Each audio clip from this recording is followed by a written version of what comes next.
Hello साथीहरु, तपाईलाई मेरो YouTube च्यानल टेक्निकल नेपालमा स्वागत गर्दछु। यदि तपाई टेक्नोलोजी सम्बन्धी रिलेटेड भिडियोहरु हेर्न चाहनुहुन्छ भने हाम्रो YouTube च्यानल टेक्निकल नेपाललाई सब्स्क्राइब गर्न नभुल्नु होला।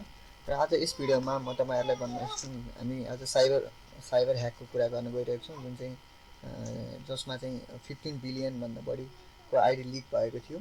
सो हामी यो आईडी कहाँ लिक भयो के भयो भनेर आज यस बारेमा कुरा गर्न गइरहेको छौं। र यसरी तपाईको आईडी पनि यदि ह्याक भएको छ कि छैन भने कसरी प्रोटेक्ट गर्न सकिन्छ यो बारेमा हामी सब कुरा गर्नेछौं। Now let's roll the intro. once again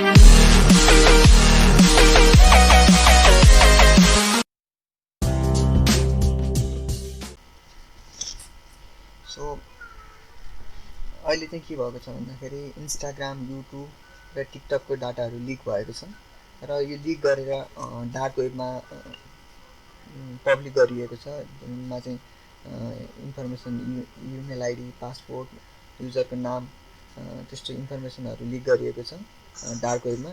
so 15 billion प्लसको युजर 15 बिलियन युजर भन्दा बढीको डाटा लिक भइसकेको छ र अहिले चाहिँ 386 मिलियन लाई चाहिँ पब्लिकको डाटा चाहिँ अहिले एक्सेसेबल, जुन चाहिँ हामीले पब्लिकली एक्सेस गर्न मिल्ने गरेर रिलिज गरेको छ डाटा, त्यो चाहिँ एकदमै हार्मफुल भएको छ, जसमा चाहिँ 10 million Instagram user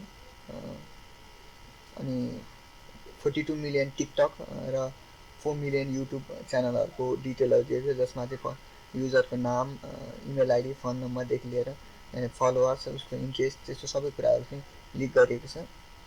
so cyber security research company Comparitech भन्ने कम्पनीले चाहिँ यो कुरा पब्लिक गरेको छ र यो यस्तो बिग डाटा लिक हुने यो चाहिँ सिक्युरिटीको कुरामा एकदमै खतरनाक हो। यो चाहिँ यस्तोले प्राइभेटलीलाई धेरैलाई ह्याम्पर गर्न सक्छ यस्तो कुराहरुले। सो यो कसरी भयो त, यो किन हुन्छ यस्तो भन्दाखेरि एउटा भनेको सोशल इन्जिनियरिङ टुल तपाईहरुलाई थाहा नै होला, जसमा चाहिँ हाम्रो कमी कमजोरीबाट ह्याकरहरुले चाहिँ हामीलाई ट्विस्ट गराएर, जस्तै सोशल इन्जिनियरिङ टुल जसको भनेको ह्युमन स्टुपिडिटीहरुको फाइदा उठाएर चाहिँ डाटाहरु ह्याक हुन्छन् र यसले चाहिँ यस्तोको मेन ह्याक हुनुको कारण चाहिँ यो डाटाबेस अनसिक्योर डाटाबेस, इनसिक्योर डाटाबेसले गर्दा, जसमा चाहिँ इन्क्रिप्टेड लकहरु डाटाबेस भनेको थाहै होला तपाईलाई। डाटाबेस भनेको कम्पनीको पर्सनल डाटाहरु राख्ने, सेन्सिटिभ इन्फर्मेसनहरु राख्ने कुराहरुलाई डाटाबेस भनिन्छ। यो डाटाबेस इनसिक्योर भन्नाले यस्तो सेफ भएन र कम विकनेस, भल्नेबिलिटीहरु धेरै भयो भने यस्तो ह्याकहरु हुन्छन्। सो यसलाई इन्क्रिप्टेड गरेर लक गरेर राख्यो भने ह्याकर्सहरुले त्यति यसलाई ह्याक गर्न सक्दैनन् र यो अनसिक्योर डाटाबेस भएको कारणले नै यस्तो ह्याक भएको र यसमा तपाईको पनि ह्याक भएको छ कि।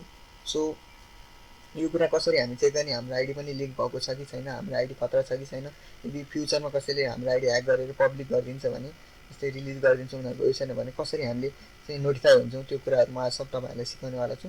सो यहाँनिर अब हामी सिक्युरिटीको लागि जुन चाहिँ हामी सिक्योर हुनको लागि के गर्नुपर्छ भन्ने कुराहरुमा चाहिँ सिक्योर हुनको लागि चाहिँ तपाईले टु स्टेप भेरिफिकेसन युज गर्नुहोस् र पासवर्ड एकदम स्ट्रङ राख्नुहोस् र जुन पाए त्यही लिंकमा क्लिक नगर्नुहोस्। लिंकमा क्लिक गर्नु अगाडि कसैले तपाईलाई यो गर त्यो गर भन्छ भने तपाईको सिक्युरिटी प्राइभेसीलाई एकदमै ध्यान दिनुहोस् त्यो कुरामा। सो यदि भन्दै अब तपाईलाई म एउटा वेबसाइट भन्न चाहन्छु, जसमा चाहिँ यदि तपाईको पनि डाटाहरु ह्याक भएर लिक गरिदिएको छ भने तपाईले कसरी थाहा पाउन सक्नुहुन्छ। अहिले चाहिँ जुन 15 बिलियन डाटा चाहिँ ह्याक भएको थियो र त्यसमा 386 मिलियन चाहिँ लिक गरिदिएको छ पब्लिक डार्क वेबमा, जुन चाहिँ जसले पनि हेर्न मिल्छ। सो अब म आफ्नो तपाईलाई डेस्कटपको स्क्रिनमा लान्छु। सो म डेस्कटपको स्क्रिनमा आइसकेको छु र डेस्कटप स्क्रिनमा गएर have I been pwned.com भनेर हाल्नुहोस् र यसमा नेर तपाईको आफ्नो इमेल आईडी राख्नुहोस्, जुन चाहिँ तपाईको ह्याक भएको छ कि छैन चेक गर्न चाहनुहुन्छ।